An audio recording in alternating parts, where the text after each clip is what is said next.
The Walls Are Listening, narrated by Graham Cairns. Chapter 1. Moving into a new home often takes a while to get accustomed to. The Edmund family was still in the process of unpacking their things when Michael Edmund said, "Come on, kids, let's get to it. I can't believe we got this home so cheap. It's practically a steal." Nancy, his wife, simply nodded in agreement. She didn't quite know why they'd struck it so lucky either. She had heard that perhaps it might have been haunted, but then who could know what the past was like in this house anyway? Job, the older brother, was 11, and Tara, his sister, had recently turned 8. Tara was a brilliant illustrator, a hobby learned from her father. Because she'd been born mute, it wasn't easy for her to find new friends, as she could only convey what she wanted to say through drawing and writing things down. She was a prolific reader and could read at a much higher level than most kids her age. Finally, the moving truck had arrived, and so Job and Tara grabbed some boxes to help unload. Tara looked around her surroundings, her mind trying to absorb and take in all that was going on around her. She bubbled inside with every box placed in her arms. When she took them inside, she twirled around her new house. She wasn't thrilled with unpacking, although it gave her more of a reason to sneak inside, curious about which room she would claim as hers. Even though this house was twice as big as the last one, Job and Tara still had to share a room. Unfortunately, their father wanted the 2 remaining spare rooms for his office and a guest room in case family came over for a visit. It was a little chilly indoors, particularly near the kids' room. Perhaps it was just her imagination, but as she walked past the bedroom door while putting away various boxes around the home and in the appropriate rooms, she heard a familiar song, some kind of melody. The family was tech-savvy, and all of them, including Tara, had a fancy wristwatch which could send text messages like a cell phone. This was chosen a long time ago because Tara had no other way to communicate outside of direct face-to-face contact. If she ever needed to, she could send messages to them, just in case she ever got into some kind of trouble. They relied very heavily on those watches. Tara couldn't scream, even if she was in real danger or in pain. After pizza for dinner, and taking some time to look over the new neighbourhood, everyone went to bed exhausted. Late into the night, however, Tara and Job stayed up, talking about the new house. Job was on the top bunk and kept sending messages to his sister through his watch. Finally, they were too tired, and so the messages ceased and they went to sleep. What was that? Both Tara and Job woke up to a chime and a melody. What was it? I know that tune, thought Tara. Gradually, the music became louder, like it was getting closer to their bunk set. There were no words, but they were familiar with the tune, a nursery rhyme. Yes, it was familiar. Suddenly, Tara's watch vibrated. A message. "Tara, do you hear that? I don't think it's just my imagination. You hear it too, don't you?" At once, Tara sent a message back. "Yeah, I heard it. It's Brother John, isn't it?" In the room was one lonely, dark closet, and both the kids thought that was where the sound was coming from. Job jumped down from his top bunk bed and handed Tara a flashlight. "Come on, we need to find where that music's coming from." His voice was curious, but also shaky. Tara moved cautiously out of the bed and toward the closet.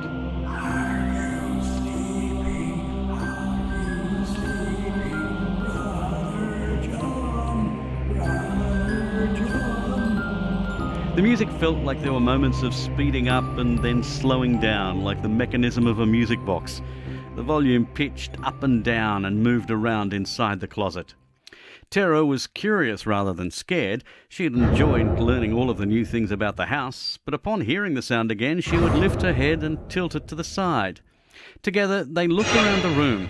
The music was not in the closet anymore. Now it was within the walls.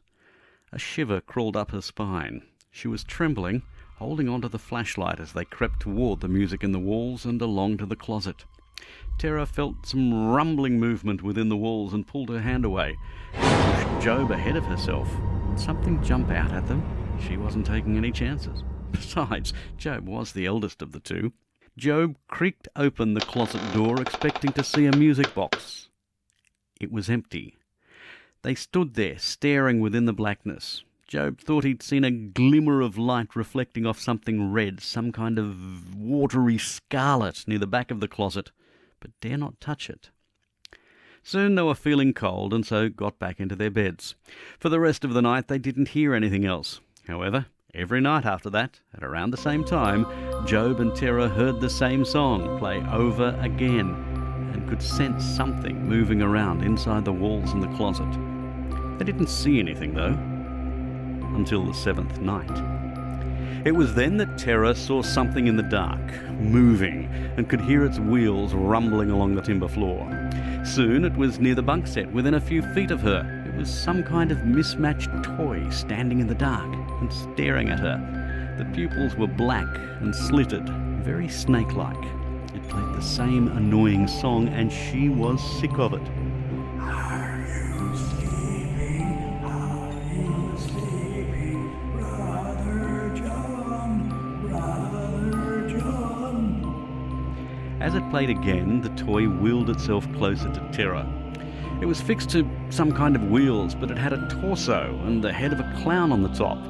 She noticed its arm was constantly moving in a sinister stabbing motion, and the moonlight which crept between the curtains reflected upon something within its hand. It was holding a bloodied knife. Job was sound asleep, and the low tone of the music wasn't enough to wake him. He was oblivious to the terror that Tara was witnessing.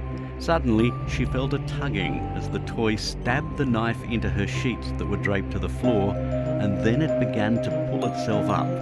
It struck again, and she could see where the knife had struck was now tarnished in fresh blood. Tara froze as panic overwhelmed her. She didn't move as she watched the deranged toy singing and climbing up her bed sheets. She grabbed her blankets and, pushing them over the side of the bed, covered the toy. Then she wrapped the sheets around the toy and swung it against the wall, hoping the ruckus from the smashing would wake Job up. Fortunately, he did wake and was startled. As he looked down from his top bunk bed, he yelled, "What the hell's going on?" The commotion was loud enough that their parents came rushing into the room. What's going on, Job? What's all this yelling? "Dad, Tara was hitting the walls. She woke me up." Job was still dazed and didn't notice how Tara's eyes were filled with tears, frightened as she tried to pull the sheets back over herself. Why aren't you both asleep? Shouted their father in response.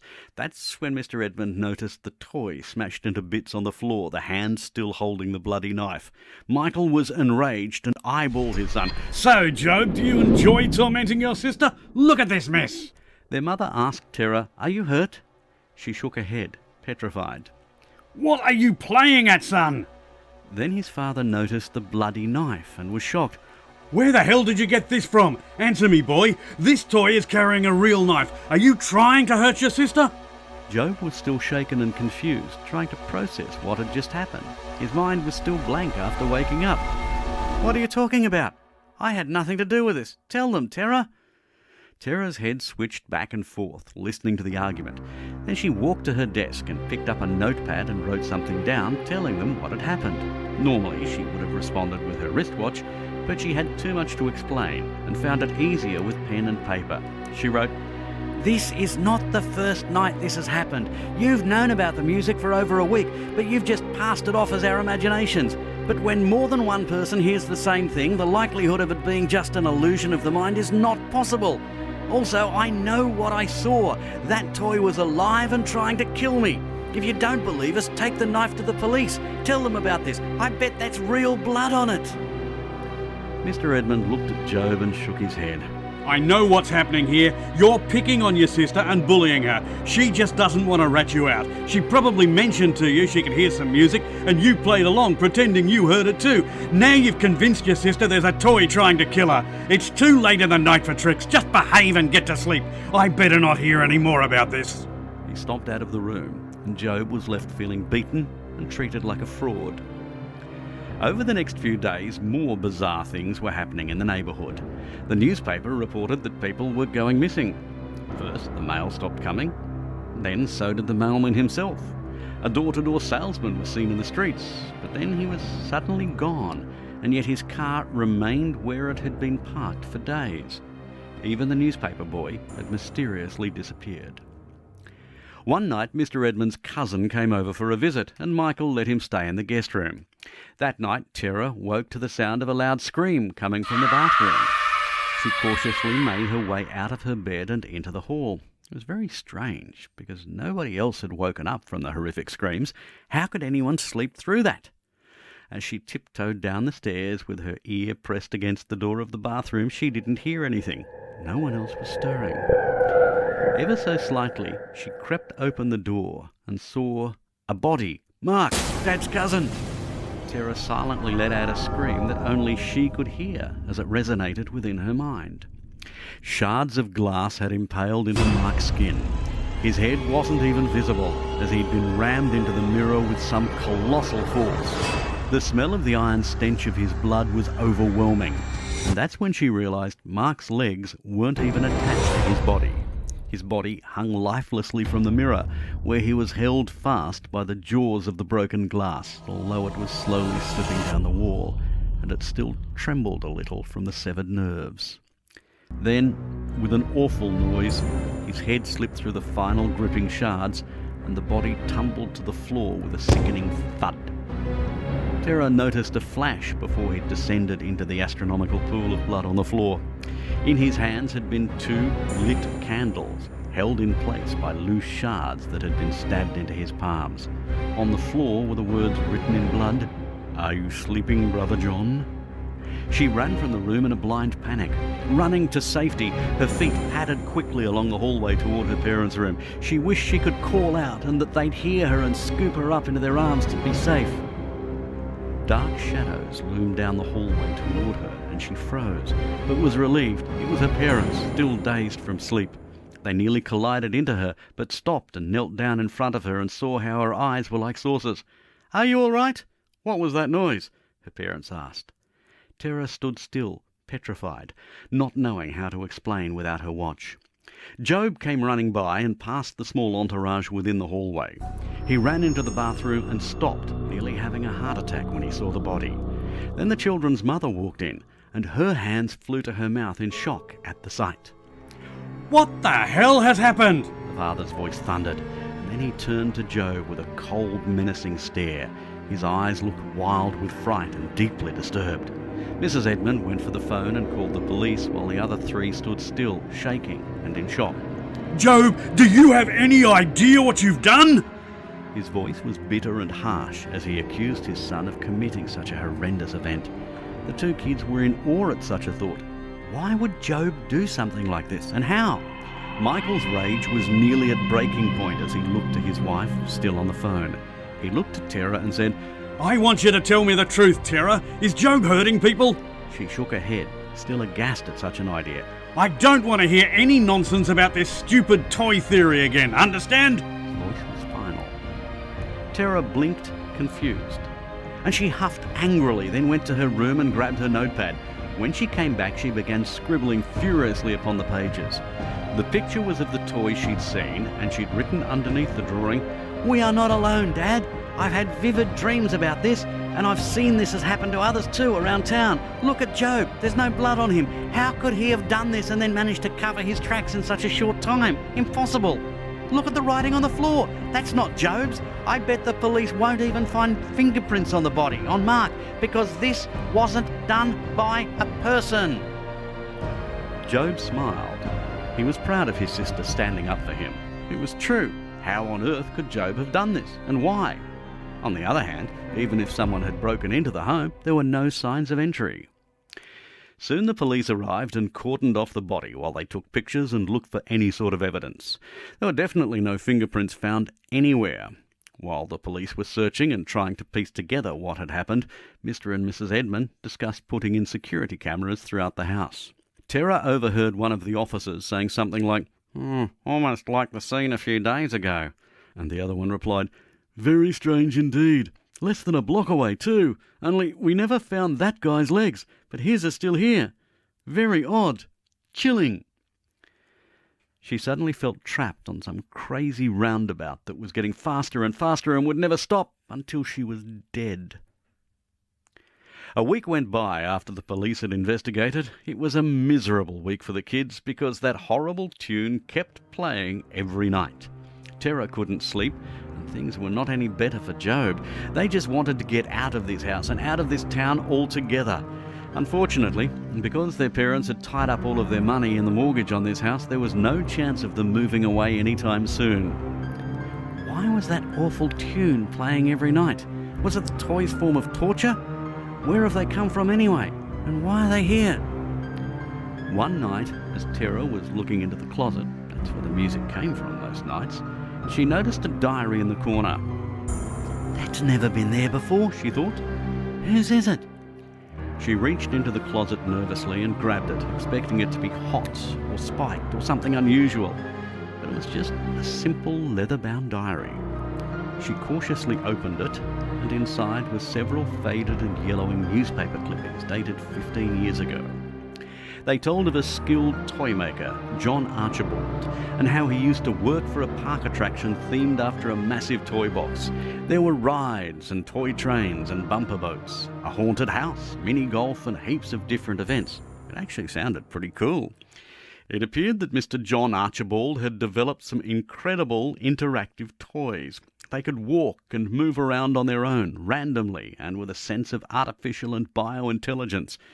The park had unfortunately closed, and when the toy maker died, the toys continued operating of their own accord. There was talk in the articles from some of the locals demanding that these creepy toys be disassembled, as they had no real purpose anymore since the park had closed down and the inventor had died. But somehow the toys disappeared altogether. No one knew where to. Tara stopped reading for a moment and found herself staring at a picture on one of the clippings. She started to feel frightened. The picture was of a house with a sign above the door saying, "Smash Palace, toys go a-haunting."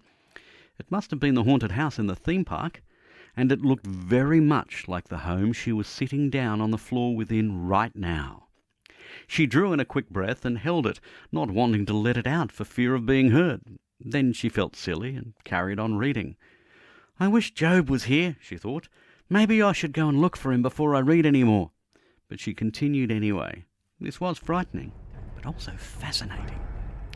As she read on, she learned the toys from the haunted house all had names. One was called Festa, and he had a knife that made a movement like a hand stabbing up and down. Was that the toy that tried to climb up her bed last week? Then there was Razorblade, a toy with super sharp blades protruding from where its torso should be. And then there was also Lockjaw, an alligator whose teeth could cut through bones, and Hot Iron, a toy capable of burning human flesh to a crisp. And still another toy, which looked like a bird and could actually fly, called Igor. This toy had a poison beak capable of paralysing an adult with one peck. The tips of its wings were sharp enough and long enough to cut off limbs. Who is this madman, and why on earth would he make such hideous toys? Tara wanted to tell Job about all of this, but didn't know where to start. The next evening, the Edmund parents had had enough of the stress from the week's events and the fact that they still felt awful from losing Michael's cousin in such a wicked way. They decided to go out for an evening and leave the kids with a babysitter. So it was all arranged, and a nice young lady called Megan came and prepared to stay the night, looking after Job and Tara. That night, at the usual time, the tune began to play again in the youngsters' room. Are you sleeping? Are you sleeping? Brother John, Brother John. However, this night it didn't play just the once, as it had done every other night. It continued to play, and the kids could hear the toys humming around inside the walls like a swarm of bees. They were all over the place, and the other toys seemed to join in with the choir of that evil song. Are you sleeping? Are you sleeping? Brother John, Brother John. It rang in their ears louder than a church bell. Suddenly, the closet door flew open, and many tiny shadows emerged and began dancing around the bedroom floor as if they were from a well-choreographed stage production. Tara recognised some of the toys from the newspaper clippings that she'd never got around to telling Job about. She saw a slinky toy with wooden feet from one end, its head and arms at the other, but in the centre of the slinky were razor-sharp coils. That must be Razorblade. Tara's eyes nearly popped out of her head, and she kicked the top of the bunk to wake Job. He did awaken, and as he was rubbing his eyes, he saw the same dance that Tara was observing, whatever that dance was. Another toy looked like a bird, mechanically walking, and its eyes let out a faint glow. Igor! Job grabbed a bat that he had lying in his bed and tried to protect Terra by swinging it at the toys, trying to smash them into pieces. But he kept missing. They were too quick and kept dodging his vicious swings. The two then heard some quick-paced footsteps coming up the stairs. It sounded bigger than any of these toys scooting about the floor, and the bedroom door swung wide open. It was the babysitter. "What's going on in here, children? Put that bat down, Job. What do you think you're doing?" She saw all of the toys dashing about the floor and was trying to gather them up as she said, "You should both be asleep.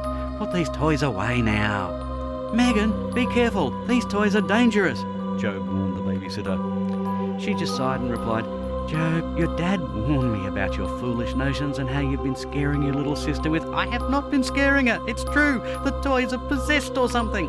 "Job," she said sharply, "I overheard them saying something about putting you away. This is serious." And then suddenly all of the toys turned in unison toward Megan and froze, looking directly at her. Then from out of the mess of toys the alligator appeared, Lockjaw. It scurried toward Megan, and she stood bolt upright with fright at how quickly it travelled across the bedroom floor. Lockjaw launched itself at Megan, and she let out a blood-curdling scream. "What is it? Ah! Get it off me!" Lockjaw bit down onto her foot and ripped it clean off her leg. The teen then thumped to the ground, wailing and thrashing around in a blind panic, screaming continually. But Lockjaw wasn't finished with her yet, and his teeth began spinning at a horrendous speed like a chainsaw. The noise it created was a high-pitched, ear-shattering screech, and he moved himself forward and sliced her leg off at the thigh. It was off within a few seconds. Fresh, red blood sprayed all around the room in spirals. Three things ran through Terra's mind. How could she save the babysitter? And would she be able to stop the bleeding? She was aghast and didn't know what to do. And Job! What will they do to him? I need to save him. Terra saw Hot Iron roll over to Megan, who reached out and grabbed it, ready to dash it against the wall or the floor, anything. But the iron on the toy was so hot that it melted into the flesh of the babysitter's hand. A repulsive stench of burning flesh began to fill the room, and smoke emitted from her hand, which had become stuck to the toy because of the heat. Her eyes were wide and terror-stricken, and she violently shook her hand, trying to get the intense heat and toy off her. As she groped at the toy and screamed in pain, suddenly hot coals popped out of the toy's skull where its eye should be, and flames whooshed out forward of the eyes, cauterizing Megan's face and body. More stench of burning flesh overwhelmed the two kids, causing their heads to ache and their noses to sear. Then Razorblade came toward the agonized Megan and finished her off with its torso blades, tearing her flesh away from her bones. Her innards spilled onto the floor with a slosh, and then it took off her head. The screams abruptly ceased. Job grabbed Terra's hand, dragging her out of the room. Fire soon consumed the curtains, and Hot Iron burned imprints into the floor wherever he walked. The toys fled the flames to who knows where. Terra was still frozen in horror at the brutal murder as Job dragged her away. She had the diary tucked under her arm. She would show Job who these toys were, when and if she could. "Read this," she mouthed to Job, indicating the diary as they ran. She hoped it would help. After they'd left the house, Job looked at the diary and took it from Terra. He was tossing up between whether he should be calling the police or simply going to the neighbour's house and trying to explain. The expression on his soot-marred face showed he was frantic and nervous. Everything that had happened up to this point had only made him look all the more suspect in his juvenile and foggy mind. He knew only too well they lived in a world where the public needed someone to blame. And with all of these murders going on, and the fact his own father thought he was the culprit, it made no rational sense in his mind to call the police. It was just going to get harder to explain his innocence, to convince these wary adults this is all a mistake. No, he needed to find out what was going on and to prove he wasn't the one behind these murders. Otherwise, he would be spending a very long time inside a padded cell. He looked at the diary and opened it, with Terra looking over his shoulder. He saw the newspaper clippings that Terra already knew about and read on. "Why didn't you tell me about this, Terra? This could explain everything." He was upset that she hadn't confided with him earlier, before the horrific events of the evening. It told about the toy maker and the 5 main toys: Lockjaw, Hot Iron, Razorblade, Fester and Igor. and he looked puzzled at Tara for a moment. There was something Tara might not have noticed before. Inside were two clippings stuck together. That last page showed a picture of a secret entrance behind the closet. But how could they get there now? The house was in flames. The paper went on to explain how there was a button underneath the floorboard, and once the board was lifted and the button pressed, the wall on one side would move out of place. Tara, look, this book shows a secret entrance. I'm willing to bet that's where the toys are coming from. He then had a bizarre thought. He wanted to find out her opinion, so he sent a text to her watch. After a moment, the message popped up. I wonder if these killings started to happen after the toy maker died. She replied, and what do you suppose that would mean? Oh, I don't really know, just a thought, but remember the officers talking? You told me you overheard them saying that some of the victims had various limbs or parts of their body missing, never found. Suppose these toys are trying to resurrect Mr. Archibald. That's crazy, surely not. She thought about that and added, but we need to find out then, don't you think? The two children turned around and looked back at the house. And it was not engulfed in flames. How could that be? Tara saw her brother's face and was thinking the same thoughts as him. Sorcery, big bro? Maybe. I really don't want to go back inside. I'm terrified of what we might find. But we must. We need to know, otherwise I'll be locked up for sure. Then Job spoke to her. The watchers were too slow to communicate with, and he knew she could hear, she just couldn't speak or make verbal responses. We have to find out what's happening before any police or Mum and Dad arrive. I don't want to be locked up, Tara. I know you know what I'm saying. Every time something happens, it only makes me look worse.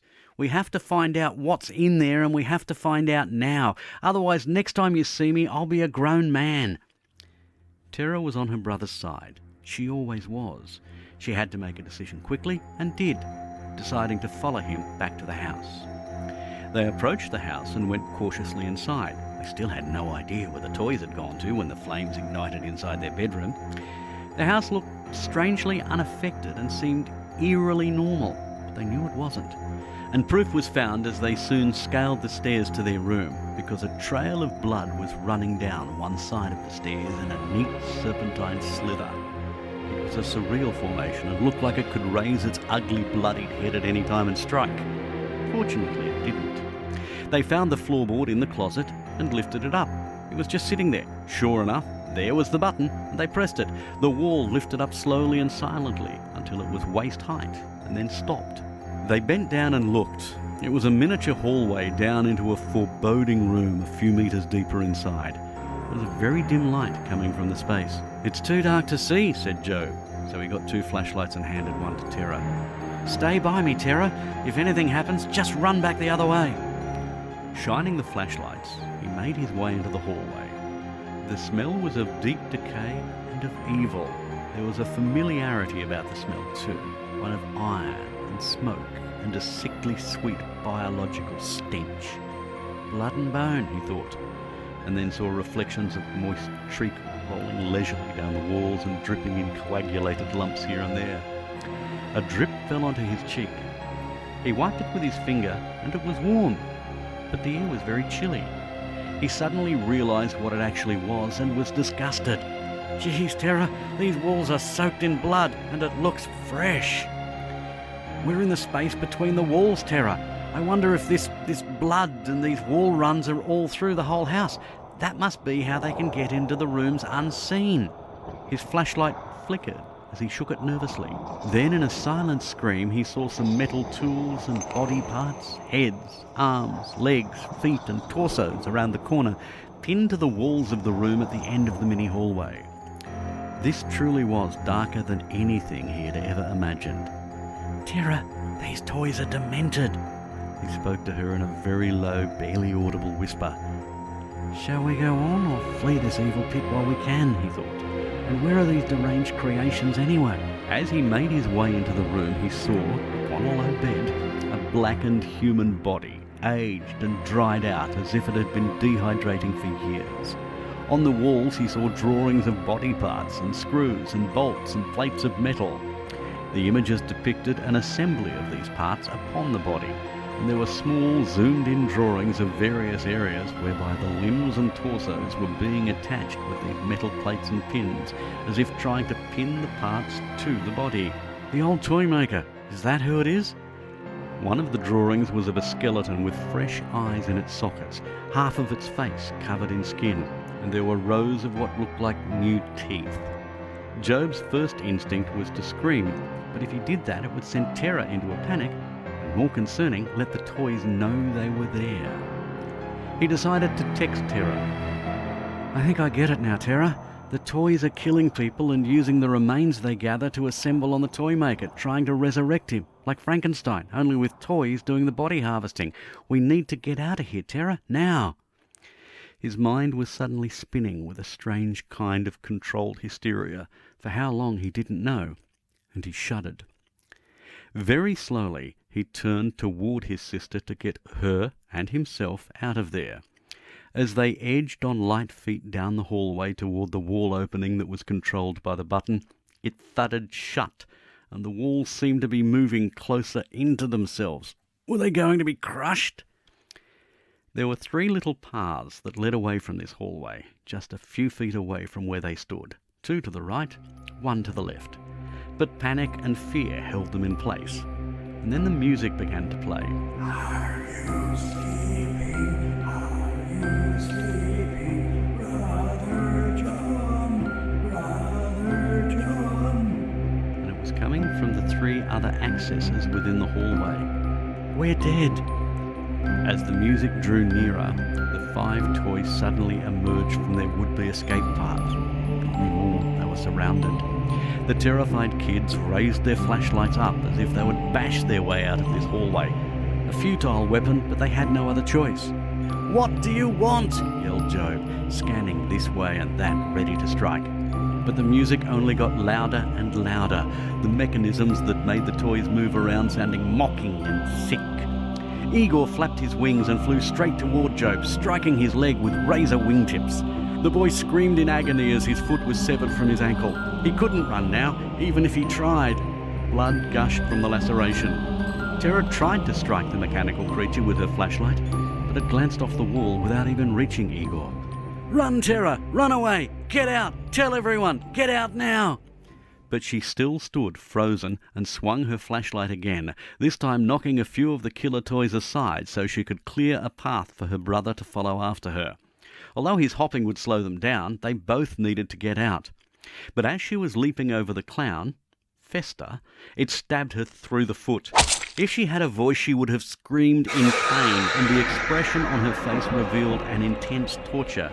Yet she was still silent. Tara fell to the floor, and Festa tried to strike her again. But the clown's downward slice caught on the wall and veered away from its aim, striking her wristwatch instead. Tara struck the clown with her flashlight, and she heard Job shouting, "Leave me! If you stay, we're both dead! Get out, Tara! Get out!" His face was pleading with all he had left in him, and his eyes were filled with tears. But his face also had a resolute look. He was going to stand between her and these psycho toys and protect her, and he would die doing it.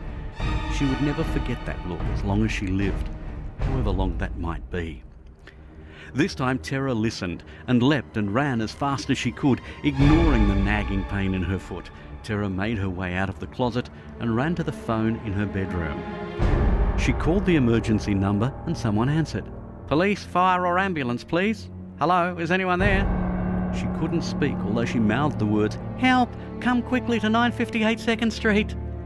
"Is this a prank? Hello? Which emergency service do you require?"